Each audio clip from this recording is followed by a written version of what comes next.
Paolo nagpaliwanag, hindi naman nagselos si Kim, nakakakilig na revelasyon, trending na.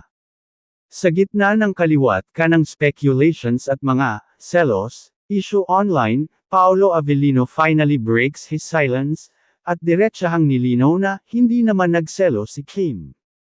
Sa isang interview clip na agad nag-viral, tinanong si Paolo tungkol sa mga usap-usapan na nagselos daw si Kim Chiu matapos siyang mapanood kasama ang ibang babae sa isang event.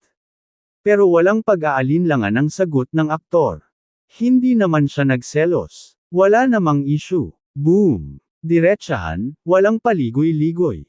Ang sagot na ito ay tila kumpirmasyon ng kung gaano katatag at secure ang relasyon, o espesyal na koneksyon, ni Kim at Paolo.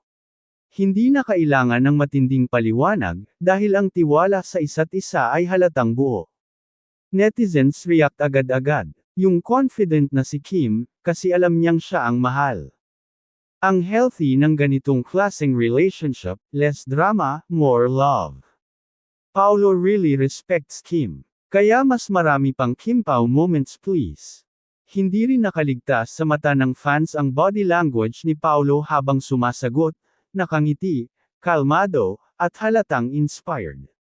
Kaya naman lalong lumakas ang hinala ng mga tagahanga na may deeper connection talaga ang dalawa.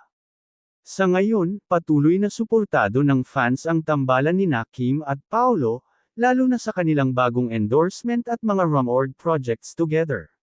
At kung ganito sila ka-open at comfortable sa isa't isa, baka hindi na kailangan pang tanungin kung sila na nga ba talaga.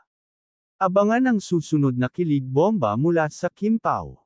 Don't forget to like, comment, and subscribe para updated sa latest chika.